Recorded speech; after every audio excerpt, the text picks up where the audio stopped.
दोस्तों, एक लड़का एक नदी के किनारे अपने भैंसों को लेकर चरा रहा था। तभी उसे पानी में झम से कुछ गिरने की आवाज आती है। वो पीछे मुड़कर देखता है कि थोड़ी दूर पर कोई आदमी जो है या लड़की जो है वो पानी में कूदी है और वो डूबने लगी। दोस्तों, वो दौड़कर जाता है और जाने के बाद में उस पानी में कूद जाता है और कूदने के बाद जब वहां पर पहुंचता तो देखता है एक लड़की जो है वो डूब रही है। उस लड़की को वो बचाता है। बचाने के बाद जब वो बाहर निकालता है तो देखता है वो एक स्कूल की लड़की थी, जिसके कंधों पर स्कूल का बैग था, ड्रेस था उसके शरीर पर। और वो उसे बचा करके बाहर निकालता है और निकालने के बाद वो जो लड़की होती है फिर दोबारा उसमें कूदने का प्रयास करती है। कहती है, मुझे छोड़ दो, मुझे जीने की कोई इच्छा नहीं है। तुम मुझे कब तक बचाओगे? अगर आज बचा लिए कल मैं अपनी जिंदगी खत्म कर लूंगी। मुझे जीने की कोई इच्छा नहीं है। लेकिन वो जो लड़का होता है वो उसको इतनी कस के जोर से पकड़ता है कि वो लड़की छुड़ा नहीं पाती है। वो लड़की कहती है कि आज मैं 4 दिन से खाना नहीं खाई हूँ और मेरे घर वालों को कोई परवाह नहीं उसकी। मैं कुछ गलत नहीं करती हूँ, लेकिन मेरे घर वाले मेरे ऊपर गलत इल्ज़ाम लगाते हैं। मेरा इधर-उधर मुँह मारने का गलत इल्ज़ाम लगाते हैं। मैं पढ़ाई करना चाहती हूँ, मुझे पढ़ने नहीं दे रहे हैं लोग। इसलिए मैं अब ज़िंदा नहीं रहना चाहती। लेकिन दोस्तों, वो जो चरवाहा लड़का होता है, उसकी बातों में पता नहीं कौन-सा जादू होता है कि 5 मिनट में ही वो लड़की मरने का इरादा छोड़ देती है और उसके बाद उस चरवाहे के साथ में उसके घर चली जाती है। दोस्तों, क्या कुछ होता है ये पूरी कहानी जानते हैं। बहुत ही इमोशनल कर देने वाली कहानी है, बहुत भावुक कर देने वाली कहानी है। पूरी कहानी सुनिएगा, लेकिन कहानी में आगे बढ़ने से पहले बस एक ही रिक्वेस्ट है आप सबसे। चैनल पर नए हैं तो चैनल को सब्सक्राइब कर दीजिए, वीडियो को लाइक कर दीजिए ताकि हमारा हौसला बढ़ता रहे। दोस्तों, ये जो कहानी है ये कहानी उत्तर प्रदेश का एक जिला लगता है सिद्धार्थनगर। और सिद्धार्थनगर में एक गांव है जखौरा। जखौरा गांव का ये मामला है। एक लड़की जिसका नाम पिंकी होता है। पिंकी जो है वो अपने माँ बाप के साथ में रहती थी जब वो पैदा हुई। और पैदा होने के बाद में लगभग जब पिंकी 3 साल की होती है तो जो उसके पिताजी होते हैं वो एक्सपायर हो जाते हैं, इस दुनिया को छोड़ करके चले जाते हैं। जो उसकी माँ थी वो अकेले अपना जीवन कैसे काटती। तो ये एक आदमी था जिससे वो शादी करती है। और शादी करने के बाद जब पिंकी लगभग 9 से 10 साल की होती है तो उसकी माँ भी इस दुनिया को छोड़ करके चली जाती है। दोस्तों, अब जो उसके सगे माता पिता थे वो इस दुनिया को छोड़ करके चले गए थे। बाकी जो था उसकी लाइफ में उसका सौतेला बाप था। सौतेला बाप आखिर में सौतेला ही था। उसने लगभग 1 साल तक का वक्त बिताया और 1 साल बाद वो अपनी दूसरी शादी कर लेता है। यानी अब पिंकी की जिंदगी में दोहरी मार आ जाती है। दोस्तों, जो उसकी सौतेली माँ आती है वो उसे पसंद नहीं करती और उससे बहुत टॉर्चर करती है। उसके बाद इन दोनों का जो है 3 बच्चे होते हैं। पिंकी जो है हाई स्कूल तक की पढ़ाई किसी तरह से करती है, पूरा घर का काम करती है। उसके जो 3 बच्चे हैं उनका पूरा देखभाल जितना भी कुछ होता है वो करती है, घर का सारा काम करती है, खाना बनाती है, एक नौकरानी की तरह पूरा काम करती है। और उसमें से जो भी थोड़ा बहुत वक़्त मिलता था उसमें अपनी पढ़ाई करती थी। इसके बावजूद दोस्तों, जो पिंकी होती है वो पढ़ने में बहुत ही अच्छी स्टूडेंट होती है। हफ्ते में लगभग 1 से 2 दिन वो स्कूल जाती थी, महीने में लगभग 10 दिन स्कूल जाती थी। लेकिन इसके बावजूद वो पढ़ने में बहुत ब्रिलियंट लड़की थी। वो जब हाई स्कूल पास करती है तो किसी तरह से जिद करके वो फर्स्ट ईयर में अपना नाम लिखवाती है। और फर्स्ट ईयर करने के बाद जब इंटर पास कर लेती है तो वो आगे की पढ़ाई के लिए अपने सौतेले माँ बाप से कहती है। लेकिन उसकी जो सौतेली माँ होती है वो अलग ही ताना मारने लगती है। दोस्तों, कहती है कि अब तुम जवान हो गई हो, तुम्हें और कुछ ही चाहिए, इसलिए तुम घर छोड़कर घर से दूर रहना चाहती हो। दुनिया की सारी बातें वो सुनाती है उसको। आखिर में सौतेली सौतेली ही होती है। दोस्तों, ये सब कहानी जो है वो जो पिंकी होती है वो बर्दाश्त नहीं कर पाती। और ये जो पचौड़ा था वो लगभग 4-5 दिनों तक चलता है। पिंकी 4 दिनों तक खाना नहीं खाती है। अब दोस्तों, वो जब 4 दिनों तक खाना नहीं खाती उसको कोई खाने के लिए पूछता भी नहीं है। और जिस पढ़ाई के लिए वो जिद करके बैठी थी उसका जो सौतेला बाप था, जो उसकी सौतेली माँ थी, वो टस से मस नहीं होते। उनका इरादा यही था कि अब तुझे पढ़ना नहीं है। दोस्तों, जब उसकी उम्मीद टूट जाती है तो एक दिन वो घर से अपना बैग लेती है, ड्रेस पहनती हुई कहती है, "अगर तुम लोग मुझे नहीं पढ़ा सकते तो मैं जाकर के अपनी जान दे दूँगी।" उनके सामने ही वो घर से निकलती है, लेकिन किसी को कोई फ़र्क नहीं पड़ता है। उन्होंने कहा कि जाके जहाँ भी मरना है मर जा, खप जा, मुझसे कोई फ़र्क नहीं पड़ता। अब दोस्तों पिंकी जो है, वो जखौरा गाँव के बगल में ही राप्ती नदी होती है और वहाँ पर जा कर के वो अपनी जान देने के लिए कूद जाती है। थोड़ी दूर पर जो एक चरवाहा लड़का होता है, वो भैंस चरा रहा था और वो उसे बचाता है। बचाने के बाद फिर वो कोशिश करती है कि मैं मर जाऊँगी, मुझे तुम कब तक बचाओगे? तो कहता है ठीक है तुम मर जाना, लेकिन 5 मिनट मेरी बात सुन लो, उसके बाद तुम्हें जो करना है करना, मैं तुम्हें नहीं रोकूँगा। दोस्तों पिंकी जो है शांत हो जाती है और उस चरवाहे लड़के के साथ में बैठ जाती है, जिसका नाम संतोष होता है। संतोष एक लंबी आह भरता है और पूछता है कि पिंकी क्या तुम इस दुनिया की पहली लड़की हो या पहली इंसान हो जिसके पास इतना तकलीफ है? अगर सब लोग मरने पे उतारू हो जाएं तो इस दुनिया में कोई रह नहीं जाएगी, दुनिया खत्म हो जाएगी। क्योंकि हर किसी के ऊपर कुछ ना कुछ तकलीफ है, कुछ ना कुछ दुख है, कुछ ना कुछ परेशानी है और परेशानियों से भाग करके अगर हर आदमी अपनी जीवन लीला समाप्त करने लगे तो इस दुनिया जो है खाली हो जाएगी। आज जो तकलीफ तुम्हारे पास है, कल अगर तुम्हारी शादी हो जाए तो हो सकता है कि तुम्हारे अच्छे दिन लौट आएँगे, तो इस ज़िंदगी को क्यों खराब कर रही हो? दोस्तों पिंकी कहती है शादी होगी तब होगी, लेकिन आज जो दिक्कतें हैं वो मैं क्या करूँ, कैसे करूँ कुछ समझ में नहीं आता है। मैं पढ़ाई करना चाहती हूँ, उसके बदले मुझे बदनामी मिलती है, जो मेरी सौतेली माँ है, वो गंदी-गंदी बातें, गंदी-गंदी मेरे ऊपर इल्ज़ाम लगाती है, मुझसे बर्दाश्त नहीं होता है। दोस्तों जो संतोष होता है कहता है मुझे ही देख लो, मेरे जो माँ-बाप हैं वो कहीं से आकर के इस नदी के किनारे बस जाते हैं और जब मैं चौथी में पढ़ रहा था तो मेरे बाप को एक साँप ने काट लिया और उनकी मौत हो जाती है। मेरे पास उस समय एक भैंस थी, मेरी माँ कहीं जा नहीं सकती थी, कुछ कर नहीं सकती थी। उस वही भैंस का दूध बेच कर के हम लोगों का पेट भरता था और मुझे पढ़ाई भी छोड़ देनी पड़ी और घर की ज़िम्मेदारी जब चौथी क्लास में था तभी से मुझे उठानी पड़ी।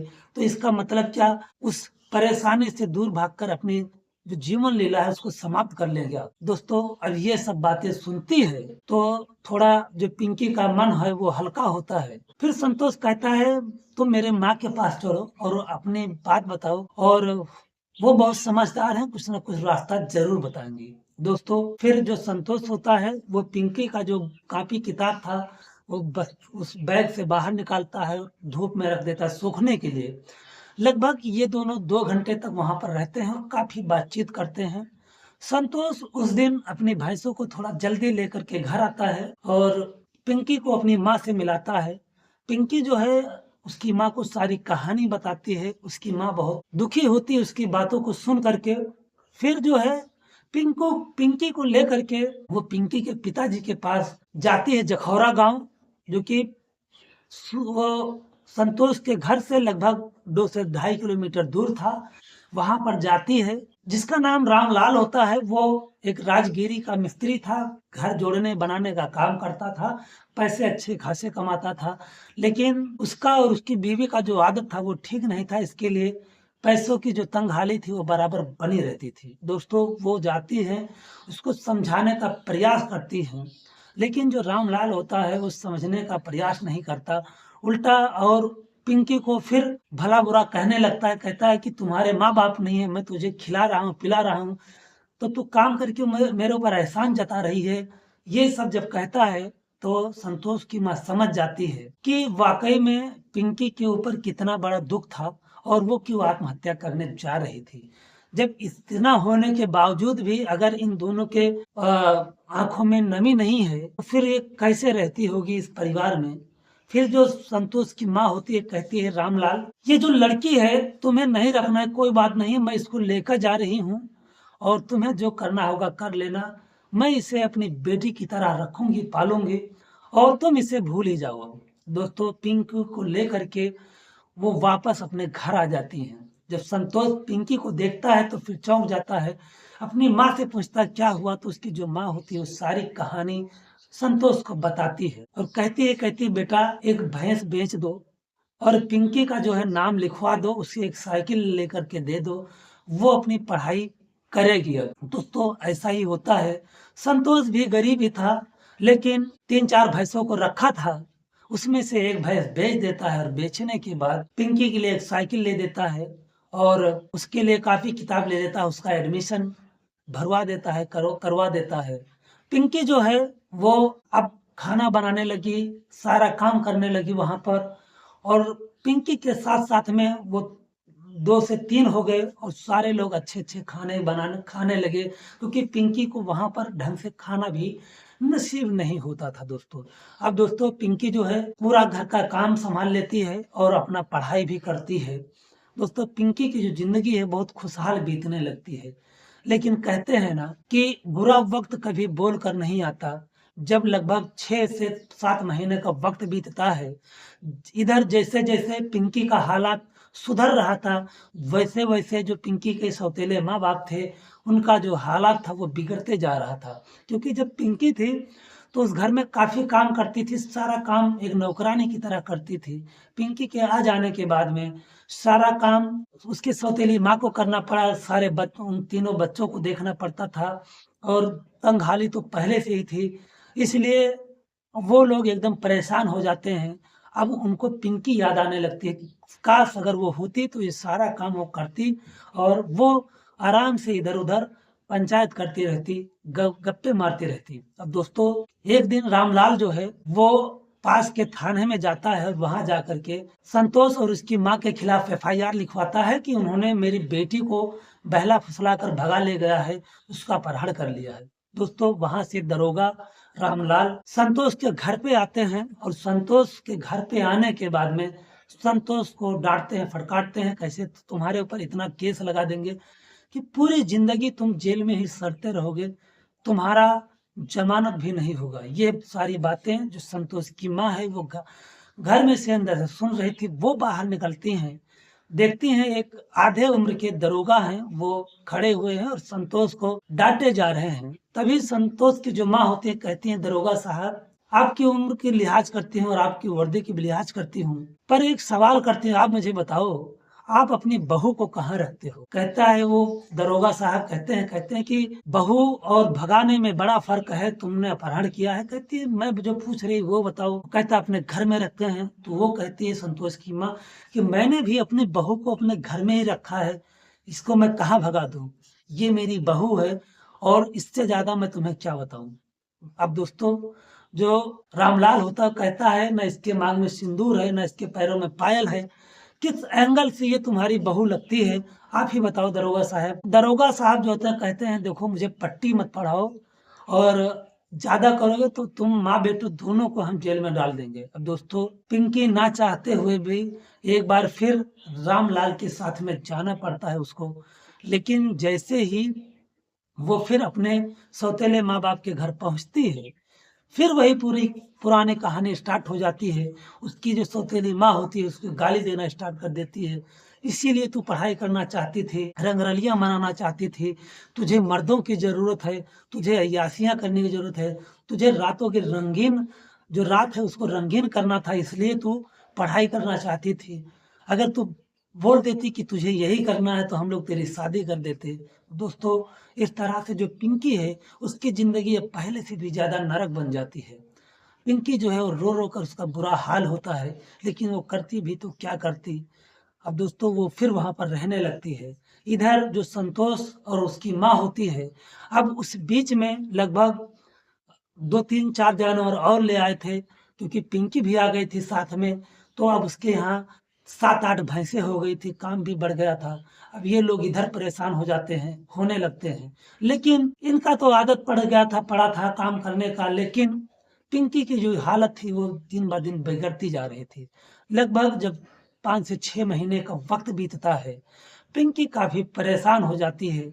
उसको रातों-रात नींद नहीं आती, वो बस संतोष और संतोष की माँ के बारे में सोचती रहती थी कि कैसी होगी माँ, वो खाना खाती होगी, खाई होगी या नहीं खाई होगी, काम कैसे होता होगा, उस टेंशन में एकदम सूख जाती है। लेकिन जो संतोष की माँ होती है दोस्तों, एक दिन ग्राम प्रधान के पास जाती है और कहती है कि प्रधान जी, आप ही बताओ मैं क्या करूँ? और उस बच्चे के साथ में इंसाफ कैसे हो। प्रधान जी कहते हैं अगर तुम मेरे पास पहले आ जाती तो बहुत अच्छा होता, लेकिन फिलहाल आई हो, बहुत अच्छा की हो। उस लड़की का जो दुख है मुझसे भी नहीं देखा जाता, बचपन से उसने बहुत दुख सहा है। फिलहाल तुम आ गई हो तो कोई बात नहीं, आज ही मैं चलूंगा उसके यहाँ। दोस्तों, जो प्रधान जी होते हैं वो तुरंत रामलाल के घर की तरफ बढ़ जाते हैं और वहां पर पहुंचते हैं। रामलाल को आवाज लगाते हैं। रामलाल, उसकी पत्नी जो है वो बाहर निकलती है। उसके बाद कहते हैं, रामलाल, तुमने उस लड़की के ऊपर बहुत ही अत्याचार किया है, तुम्हें भगवान का डर नहीं क्या? तुम्हें ऊपर नहीं जाना है क्या? और वो बालिग हो चुकी है, अगर वो पढ़ना चाहती थी तुमने उसकी पढ़ाई छुड़वा दी। अब दोस्तों, रामलाल जो कहता है वो मेरी बेटी है, जो मर्जी मैं करूं। प्रधान जी कहते हैं इस जो मौजा है वो मेरा है, और इस मौजे में किसी को किसी के ऊपर अत्याचार करने का अधिकार मैं नहीं दे सकता। इसके लिए तुम चाहे खुश रहो या नाराज रहो, उससे मुझे कोई फर्क नहीं पड़ता। तुम्हारा 2 वोट पा करके मैं कोई हार नहीं जाऊंगा, जीत नहीं जाऊंगा। लेकिन अगर हार भी गया मैं तुम्हारे 2 वोट ना पाने से, तो मुझे कोई दुख नहीं होगा। लेकिन मैं अत्याचार तुम्हारे उस लड़की के साथ में करने अब नहीं दूंगा। दोस्तों, पिंकी को बुलाते हैं और कहते हैं कि क्या तुम क्या चाहती हो? तुम इनके साथ में रहना चाहती हो या फिर संतोष और उनकी माँ के साथ में रहना चाहती हो? पिंकी तुरंत कहती है प्रधान जी, मैं संतोष और माँ के साथ में रहनी चाहती हूँ, मैं यहाँ एक पल भी नहीं रहना चाहती हूँ। अब दोस्तों, जो प्रधान जी होते कहते हैं, बेटा ठीक है, लेकिन तुम ऐसे नहीं रह सकती हो। याद है तुम्हें दरोगा साहब ने क्या कहा था? अगर तुम्हें उनके साथ रहना है तो तुम्हें संतोष से शादी करनी पड़ेगी। पिंकी कहती है, प्रधान जी मुझे मंजूर है, जिसने मुझे नया जीवन दिया, कहते हैं भगवान से बढ़कर कोई नहीं होता, लेकिन ये लोग मुझे मेरे लिए भगवान से बढ़कर हैं। और अगर वैसे भी वो घर मैं कभी छोड़ना नहीं चाहूंगी, और अगर मैं शादी कर लूं तो इससे अच्छी बात और क्या हो सकती है, मुझे वो घर कभी छोड़ना नहीं पड़ेगा। फिर प्रधान जी कहते हैं ठीक है, तुम शादी तो कर लोगी, लेकिन याद है तुम्हें संतोष पढ़ा लिखा नहीं है। तुम पढ़ लिख लोगी, कल को कोई सरकारी नौकरी मिल जाए या कोई नौकरी अच्छी करने लगो, तो कल को तुम संतोष को ताना मारने लगोगी या कुछ करने लगोगी, या तुम छोड़कर चली जाओ तो फिर संतोष का क्या होगा? वो प्रधान जी को ढांढस बंधाती है, कहती, प्रधान जी जो बात आप कह रहे हैं वो कभी मैं सपने में भी नहीं सोच सकती कि मैं संतोष को छोड़ दूं या ताने मार दूं।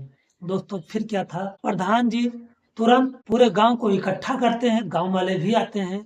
वहीं बगल में एक मंदिर होती है, संतोष को बुलवाते हैं। और इधर जो रामलाल था, उसने दरोगा को फोन कर दिया था, दरोगा भी वहां से निकल चुके थे।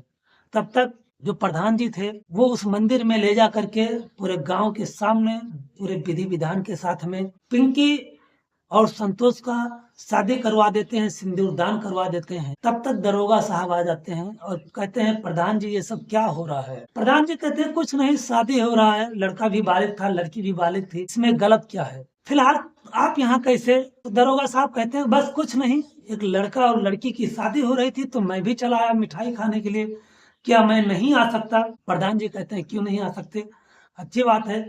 फिर मिठाई आती है, लोगों में बांटी जाती है, और उसके बाद दोस्तों कुछ पैसे दरोगा साहब देते हैं, कुछ पैसे प्रधान जी देते हैं, और कुछ पैसे जो संतोष होता है वो अरेंजमेंट करता है, और एक बहु भोज का इंतजाम किया जाता है, और पूरे गांव वालों को और इलाके वालों को बहु भोज खिलाया जाता है। और उसके बाद दोस्तों, जो पिंकी थी उसकी पूरी पढ़ाई संतोष करवाता है, और पूरी पढ़ाई करवाने के बाद जो पिंकी थी उसकी एक टीचर के तौर पर नौकरी लग जाती है। इधर